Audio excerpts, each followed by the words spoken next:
Or would you let John Hagee be over defense if you were in charge? Jeez. We've been bamboozled, folks.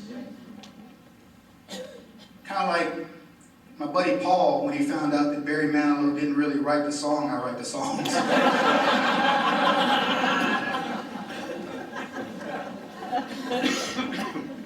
So let's talk about solutions. The first solution is dramatic. I want you to consider this. Think. Think differently. I'm going to break these out into pieces so you can remember, okay? So here's an example. The left has trained us to believe the media. Oh yeah, they did.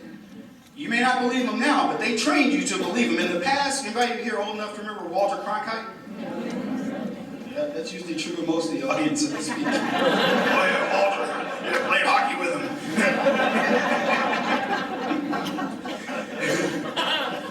But yeah, so I grew up, I watched Walter Cronkite, and he was God in the media. I mean, he was everything Walter Cronkite said, my grandparents were like, hey, Walter Cronkite said it, it's believable.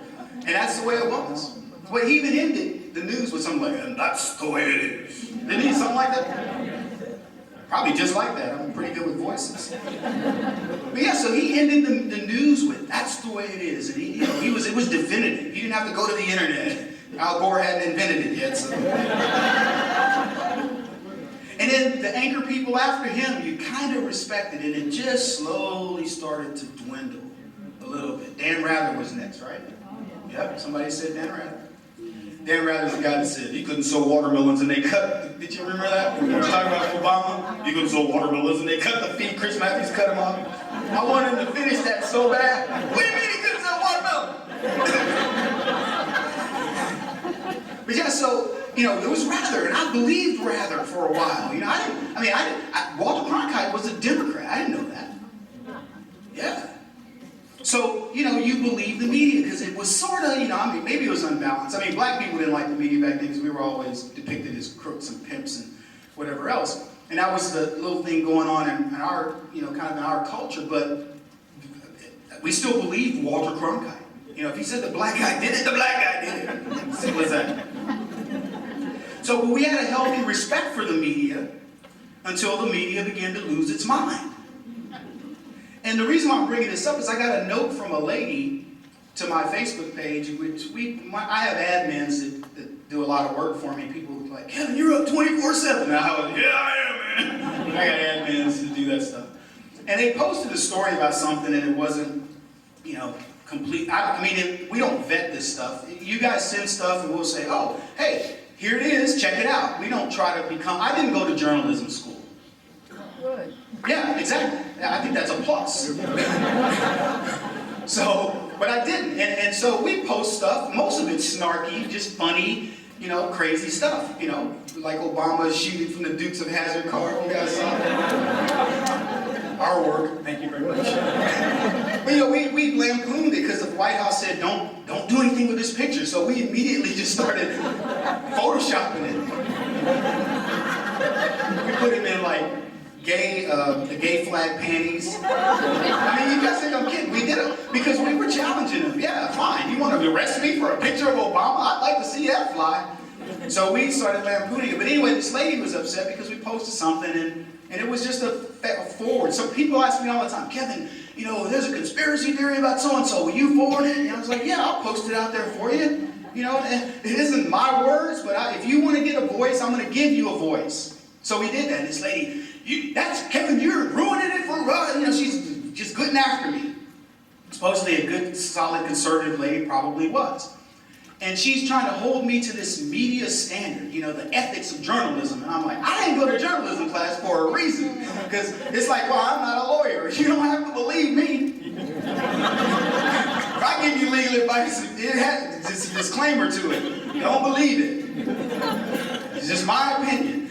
But the point is this.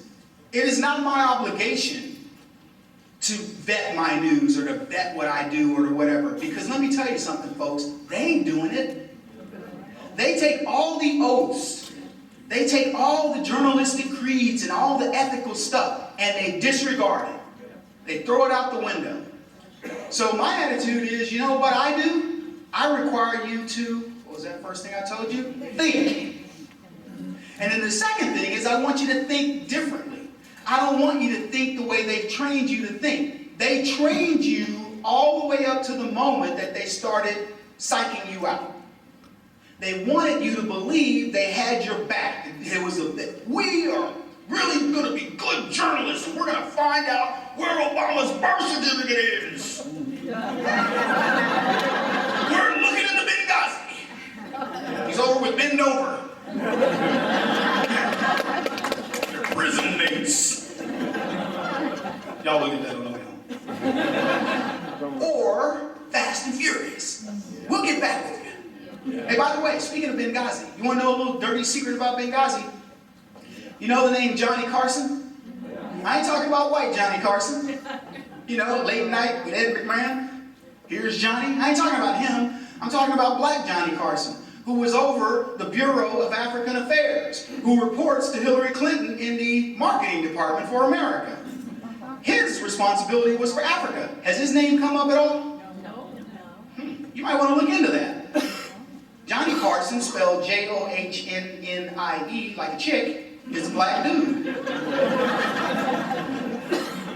Now, why is it that the black dude who was in charge of Africa hasn't been asked to testify or do anything when he is the direct person responsible, supposedly, for Benghazi?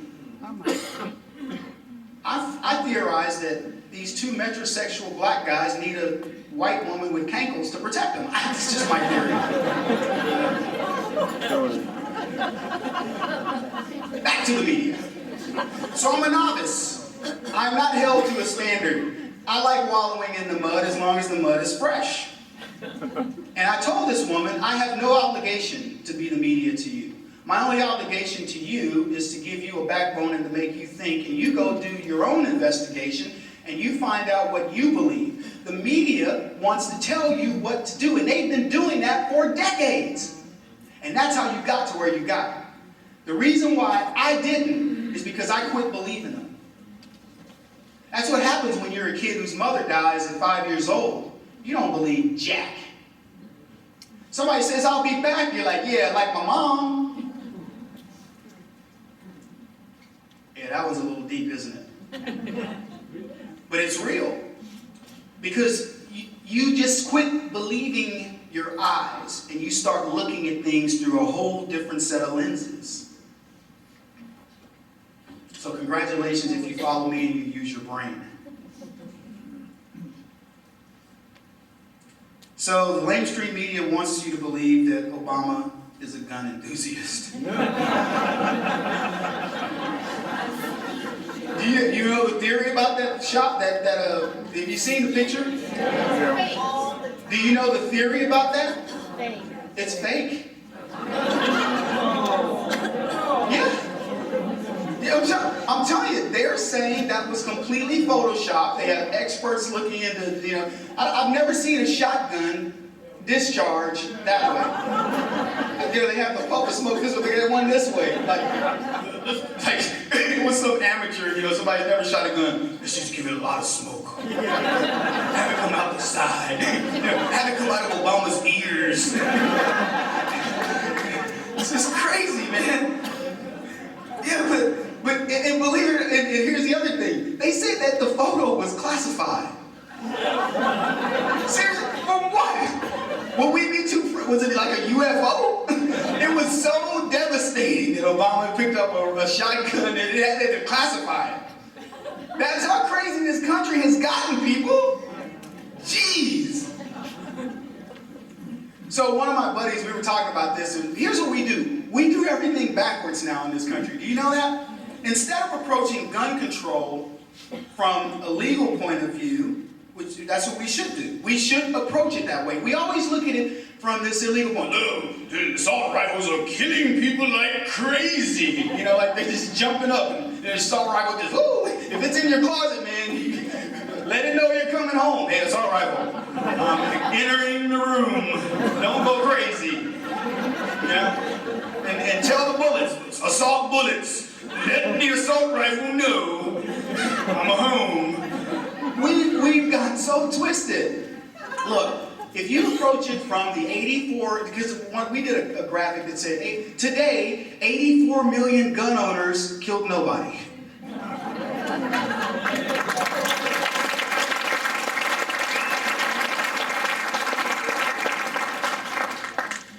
How about approaching immigration from the legal point of view instead of the illegal point of view? We always look at the other side. By the way, back to the assault rifle thing, I was talking to some liberals I filmed at a black barbershop. And we were talking about assault rifles, and I'm not going to bore you with the details, but essentially I said, anybody have any, want to guess at how many assault rifle things were, deaths there were last year? And everybody's guessing, 20,000, 50,000, 100,000, 2 million. And I said it was 323. And they were like, really? And I said, yeah. And I said, and there were 497 people killed with hammers. True stat. A hammer is more deadly than an assault rifle when you look at it statistically. But why are we talking about this? Because the liberals want your guns. But it's more than just getting your guns. They want you. They want your freedom. Right now, if all of you work and you gave 100% of your money to the government could not pay its bills. 100%. Actually more. It's well past it now. How about we approach this immigration and say, you know what, we're going to deal with the people who did it right. They lined up, they paid their, get their visas renewed, they pay their fees, they're in this country, they have to go back home in order to make it legal and all that. How about we deal with them before we start dealing with the trespassers?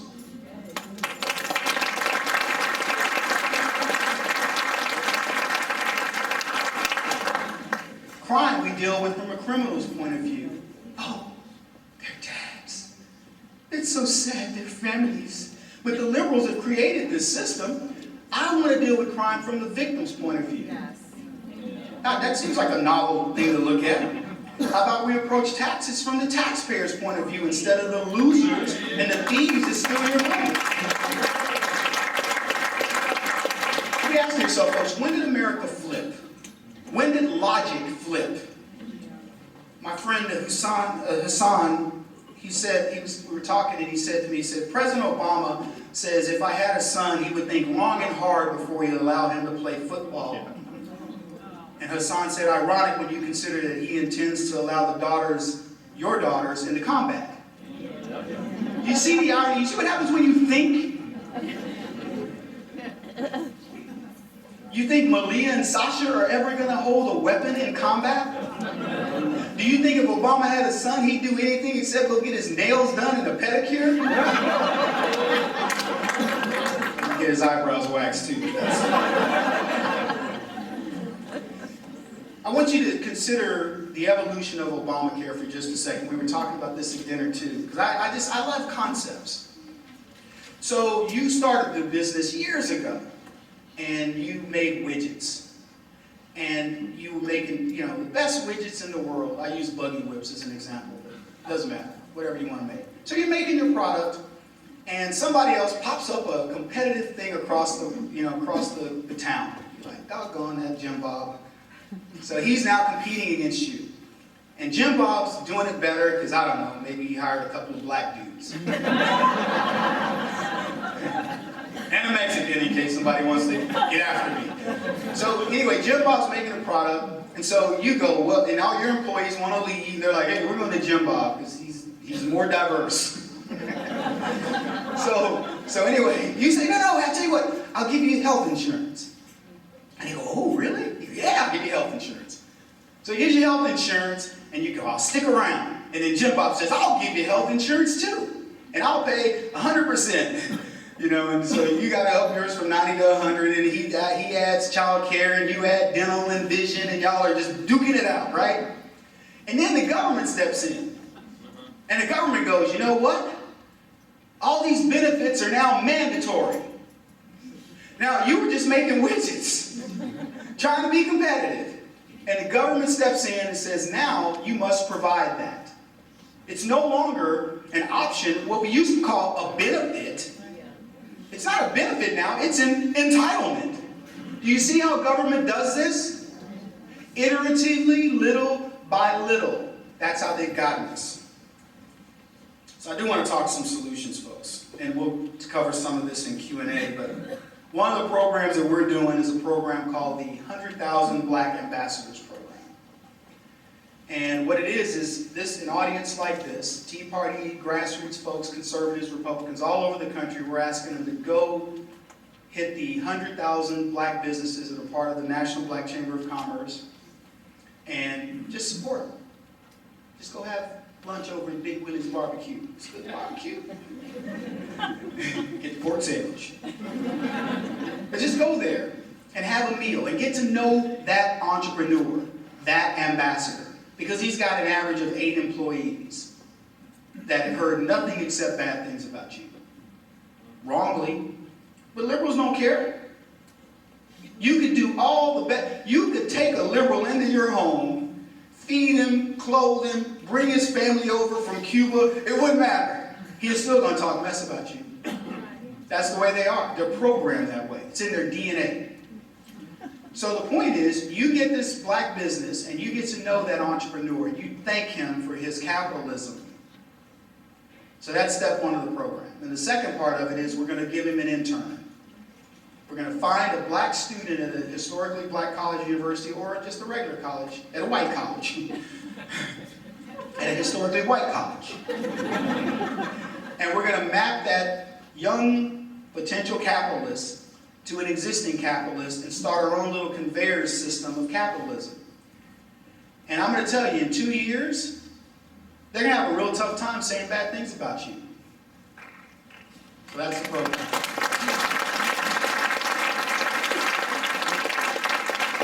Now, we'll close with this because I'm getting into the Q&A time, and I know how Howard is. He watches, he's a clock watcher. He's probably got the hook coming. But we're a snarky group, as you guys know. And I don't know if you guys are aware of this. It's the 150th year since the Republicans officially freed the slaves. Are you aware of that? It's the sesquicentennial. Yeah.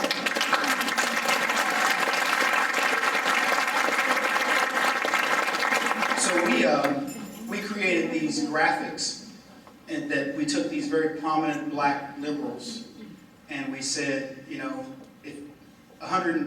because the Republicans freed the slaves 150 years ago, Harry Belafonte doesn't have to pick bananas at some white guy's banana plantation. Or Barack Obama doesn't have to get Bill Clinton coffee. And so we're running these on the new website, which is theblacksphere.net, in order to just piss liberals off. That's what I do best. Anyway, thank you for your time, folks. God bless.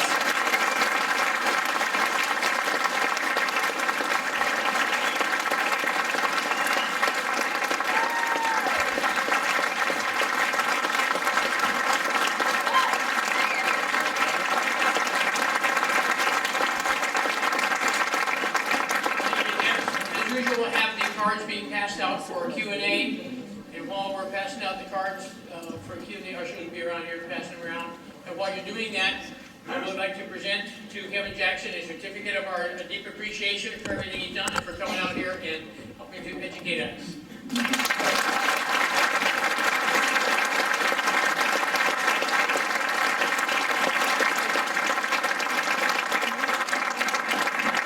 Makes up for that $10 that he didn't charge y'all. Hey, Brian Sussman, did you get one of these? Yeah. Where's Brian? Oh, he took off. Here's a question. You indicated you were optimistic. What is going to happen in order to get us on the right track?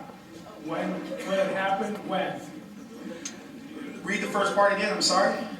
You indicated you were optimistic. What is going to happen in order to get us on the right track? Ooh, that's a deep question. What's going to happen to get us on the right track? It really starts with you guys. When I first started blogging, I'll tell you a quick story.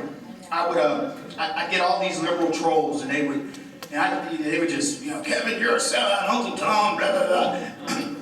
And I mean, they were cursing at me and all kinds of stuff. And I would get on, and I would just go right back at them, equal and, you know, just a little bit over the top, you know. So if they cursed at me, I cursed back at them. If they, you know, talked about my mother, I talked about their mother and their father. You know, it was just a little bit extra to get them. And I would be up till 4 o'clock in the morning. You know, and so when we were growing the blog, a lot of the folks that were working with me said, hey, Kev, you know what we ought to do? We should do some stuff and go over to the Daily Cost or Huffington Post, and we'll, you know, we'll go stir up some mess and get all, you know, we'll get our blog to just keep growing, the numbers to grow. And I go, don't do that. You know, I got only so many hours in the day. I can barely handle the trolls that I get. I said, let me build the backbones of some of these white folks out there, and then they'll start commenting, and that's exactly what happened. The people that followed me started getting stronger and stronger. They would say things like, Kevin, man, I can't believe you said that. That's the way I feel. And I'd say, then say it. And so then they'd start saying it on there, and they'd go back and forth with somebody, and, you know, it would go great. But here's the thing. If you're not a racist, don't act like one. It's that simple. You know, so they would call me Uncle Tom, whatever. I'd say, shut up, pedophile.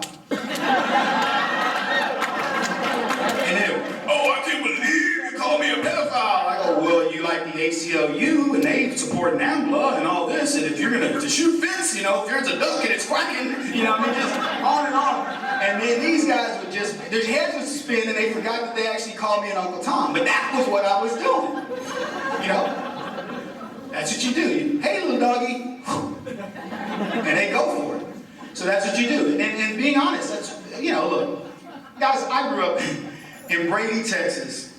In my first book, The Big Black Lie, I talk about the way the town was carved out. The blacks lived in the south, the whites lived in the north, I lived on the ranch. It's the truth. And right below the south, the southern line, were the Hispanics that weren't quite wealthy, and the ones that are north of the line were the ones that had a little more money. And that's how Brady, Texas broke out. But it was just really economics. And I learned that. And, you know, so, honestly, I kind of forgot the point of what I was telling you this. Okay, here's what I learned. What we did every weekend, white, black, Mexican, and the one, we had a half Japanese guy and half white. They were the only Asians that I knew of in town. Admitted Asians, I guess. By the way, I am openly black, in case anybody's wondering. Came out 3 years ago.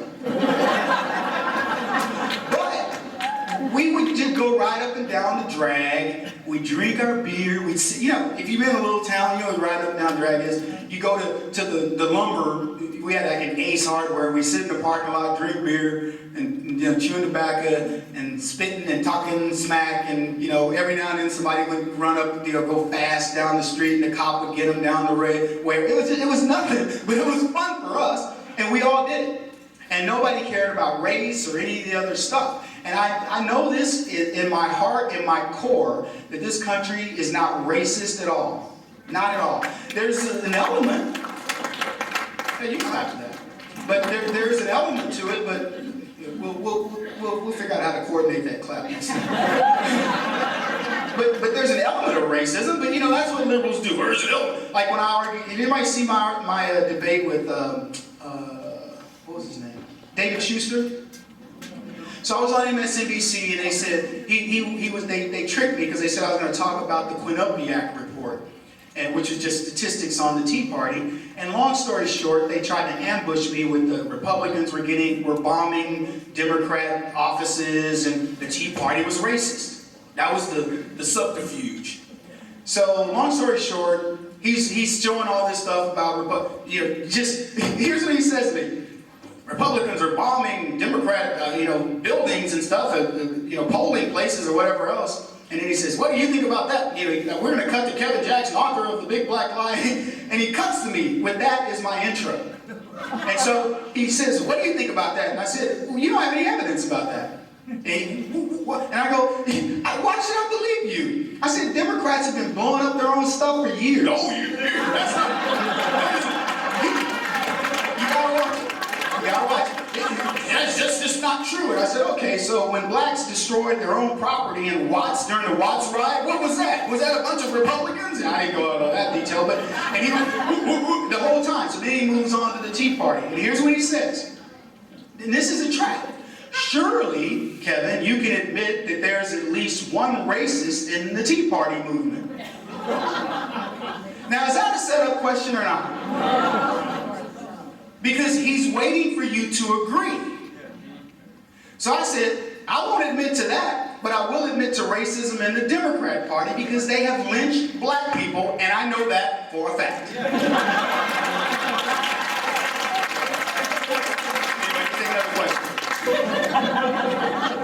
What do you think our country will look like after 11 million illegals suddenly become U.S. citizens? Will we ever secure our border, in your opinion? Wow, well, what would a country look like with 11 million illegals being patriated? Well, it is coming because you don't have warriors fighting against it. And it was funny, when the election was over, the first thing Hannity said was, well, you know, maybe we do need to look at our positions and maybe look at illegal immigration or whatever. Okay, let me give you some things to think about. There is no such thing as illegal immigration, okay? There's immigration and there's trespassing. It's true. Immigration is an official status of the State Department. So if you declare someone an immigrant, they can seek political asylum and all these other things. So when the left changed the lexicon from illegal alien to illegal immigrant, that was a slow boil for you. Because then they could patriate those illegal immigrants because they could say, when we get these guns shipped over to Mexico and all hell breaks loose and they don't have anywhere to go back to, we can now say we need to give them political asylum. And that was the plan. Now it got messed up because we found out about it. Shame on us. Dang diligence. So now they have to do it differently. Now, what's the country going to look like? Well, we're going to be rolling our R's. And you roll your R's? Honestly, I don't have an answer to that. I think America, I'm against it, I'll put it to you that way, but I think America can absorb anything if you 60 million plus conservatives are willing to get out there and change the views of things. So what's funny when you look at problems, folks, is if you look at a problem in the macrocosm, a Democrat or a liberal will make you believe that it makes sense. If you look at it in the microcosm, it never makes sense. You would not listen. If you came home from this event and there was a Mexican or a Puerto Rican or wherever in your living room eating nachos, watching TV, you would have a conniption. So would every liberal in the country. But they're okay with them coming into your backyard, known as America, and doing the same thing. They never correlated. Now the question you should ask yourself is, why can't we sell such a simple concept? Because your people don't want to fight for you. They want to tiptoe around it. Oh, Marco Rubio's saying, I don't care. Marco Rubio can be the darling of America for all I care. If his stance on immigration is flatly wrong, and I will say it again for him. If it's Alan West, if it's Sarah Palin, you got to be able to stand up and say, I don't agree with that, and I'm going to fight against it, and there's no lobbyist, there's no money that's going to make me change my stance on that. Anyway, I don't know if that answers the question.